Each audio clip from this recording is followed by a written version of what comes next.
Since past few years, there is a new way of developing software apps using microservices architecture. That's when all the buzz around containers and container orchestration has increased. But we have been developing and using these large software apps even before most of us born. So, what is that old software architecture we used even before microservices? And what are the disadvantages of it that led to shift our focus to microservices? Hello and welcome to Monolithic Architecture. My name is Srinath Challa. I'm a certified Kubernetes administrator. So in next few minutes, I'll try my best to get you up to speed on Monolithic Architecture if you're new to this. So without any further delay, let's take a look at the things you'll be learning as part of this video. So coming to the primary objectives of this video, there are four major things that we'll discuss. First, we'll discuss about what is monolithic in general.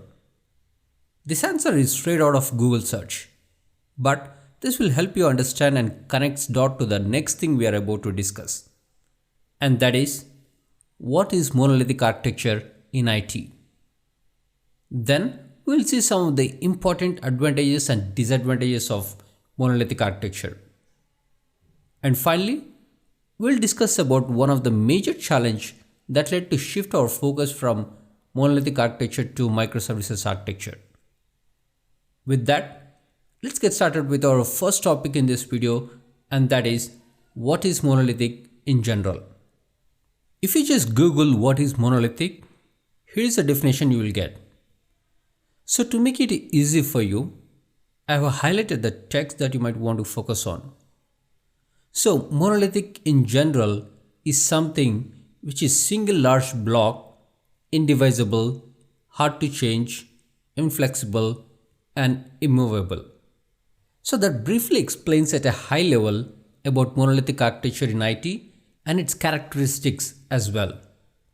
And now let's see the overview of what is monolithic application in IT. So what is monolithic application in IT? It is an application built based on monolithic architecture. It is self-contained, which means it contains all parts of applications packaged and deployed together. So to simplify this, you can imagine this is something like a big container where all software components of an application are assembled together and tightly packed and deployed as a single unit. Imagine that you have developed an application on Java platform. Then you can package them using various formats such as EAR, VAR, and JAR accordingly, and which is then finally deployed as a single unit onto the application server. So in business terms, you can say that all different business services are packaged together as a single unit, which is tightly coupled. So typically, when you look at the monolithic architecture, it primarily consists of three tiers. It has a presentation layer on the top. Underneath that, we have an application tier, and all the way bottom, we have a data tier. So for those who are not familiar with these tiers, at a high level, the presentation tier is the front-end layer of the three-tier architecture. It is primarily a user interface of a web application. This tier is often built with web technologies such as HTML, JavaScript, CSS, or through other popular web development frameworks. And this tier communicates with other two tiers in the bottom using API calls. Now moving on to the next tier under presentation, which is application tier. This is where you have all the business logic. It is often written in Java, .NET, C#, Python, C++, or some more related languages. Finally, coming to the last tier in the monolithic architecture, which is data tier. This is where all the data is stored, and this data is accessed by application layer via API calls. This tier consists of database technologies such as MySQL, Oracle DB, Microsoft SQL Server, MongoDB, and Redis are some of the examples of these database technologies. So that's a high level overview of the monolithic architecture and its tiers. So all these layers are packaged and deployed together as a one single unit. And that is one of the main reason why it is called as monolithic architecture.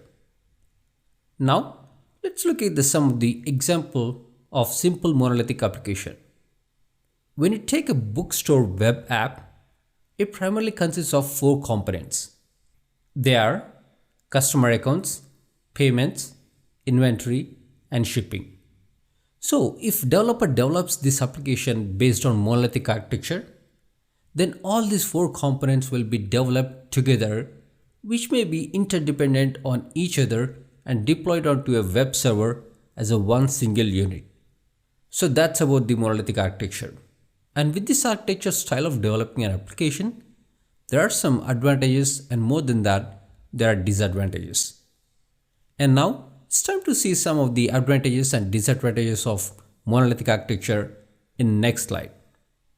First, let's take some of the important advantages of monolithic architecture.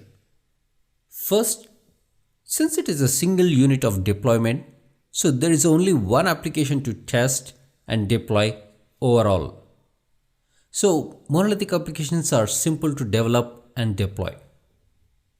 Next, we have been developing monolithic applications since almost 2 to 3 decades. It is mature and old.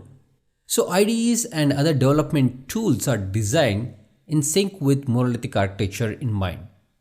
So these are the two primary advantages of monolithic architecture. Now, let's move on to the disadvantages of it. As some of you may have guessed it right already, this list is certainly bigger than advantages. First disadvantage is applications built with monolithic design are often very large. If the application is small, then there are no problems. Then it will be easy to develop and maintain. In case if the application is large and has a multiple components to it, then there will be a situation where developer might get lost between business requirements, components, and its code. And most likely there is a scope for no single developer or even a group of developers understands the entirety of the application, especially for those developers who have recently joined the team. And it will take a lot of time to understand an application. Next disadvantage is these monolithic applications will get locked in with initial decisions around the technologies they have developed this application. Even if there are better technologies and languages and tools come over a period of time to solve the business problems, but unfortunately, these monolithic applications will have to stick with their initial technologies and initial decisions that they have taken at the beginning. Next disadvantage is when developing software applications, there is no one size fits all principle here. Meaning, let's imagine that there are multiple components inside the application, and there might be a situation where you feel that one technology is best suited to one component is not suited to other components. However, this monolithic design will restrict you to use single development stack across. For example, use it either Java or .NET. Next disadvantage is frequent deployments are not practical because there are various application components linked together in a monolithic application. As a result, it requires a coordination of many developers and even departments who are responsible for these components. It may take hours or even days to schedule a deployment and test new features and bug fixes. And the final disadvantage in this list is scaling of monolithic applications can often be very challenging. Since this is deployed as a single unit of app, not an individual components, so we had to scale the entire application. Let's assume that you want to scale a single shipping component in our example. But that is not possible in this case. So for that to scale single shipping component, you need to scale the entire component. That's certainly not what we wanted, right? So these are some of the important disadvantages of monolithic architecture. Now, there is one big challenge with monolithic architecture, and we'll see that in next slide. Even though we have so many drawbacks of monolithic application, it has served well for over 3 decades for us. Large organizations have used this way of packaging and deploying applications for decades and have developed effective ways of dealing with these shortcomings. But this was before the internet brought new challenges. And one of the challenge is unpredictable nature of user demands on the application. Imagine that you have an internal web application just inside your company, and there are about 10,000 of your company employees using it every day. So you know exactly how many of your company employees you have, when they are working, and for how long. So based on this criteria, you can provide just enough resources for these applications to perform best. So if more staff joins the company, you know this in advance and can add more resources to the server where this application is running to keep up with the best performance possible. So this is quite contrast when it comes to the post-internet era. Now let's imagine that your company has an external website where they sell products online like Amazon.com or Walmart.com. In this scenario, you don't know exactly how many people will be using your website today. All you can make is good estimation based on some historical data that you have. But that cannot be certain, right? So if you look at the sales during holiday season, you see a rapid jump in visitor numbers as a result of some marketing campaign or a social media buzz. So as soon as you see that spike in traffic, you need to immediately scale the application resources. Unfortunately, you do not have a luxury of few weeks notice. So if you just fail to provide those resources, it obviously reduces the performance of your applications, which might even cause it to crash. This is exactly used to happen during the early days of internet, where web applications were monolithic, and when there were surgent visitor numbers, it would slow down the applications and possibly stop it altogether. The primary issue here is resources cannot be provided quickly enough to meet the demand. So the main disadvantage of monolithic architecture pattern is it does not go well with scaling resources dynamically as and when needed. Now it's time to think about new way of developing application, and this is what it leads to: microservices.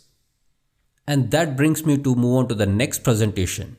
But before we move on to the next video, let me summarize some of the important points that we discussed so far in this video. So coming to summary, first we discussed about what is monolithic in general. So generally, a monolithic is a single large block which is indivisible, hard to change, inflexible, and immovable. So these are the exact characteristics of monolithic applications. Next, we discussed about what is monolithic application architecture in IT. So software applications developed based on monolithic architecture is called as monolithic applications. All components of monolithic applications are packaged and deployed together as a single unit of deployment. Next, we discussed about two primary advantages of monolithic applications. First, monolithic applications are easy to develop and deploy because of single unit of deployment. Second, we have been developing monolithic application since quite a few decades, almost since 2 to 3 decades. So the support of IDEs and other application development tools has a good support. Next, we discussed about 5 disadvantages of monolithic architecture. First, monolithic applications are often very large. Then, it is difficult to change the technology after we integrate it into the development. After that, frequent deployments are not possible. And finally, when it comes to scalability, we need to scale the entire application even if our goal is to scale one single target component. So those are some of the disadvantages of monolithic applications that we discussed in this video.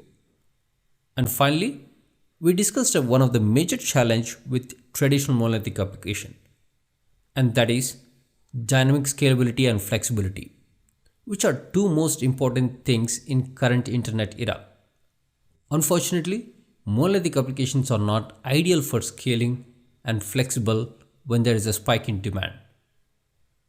So, to address these problems of monolithic applications, now there is a different architecture that comes to help us, and that is microservices.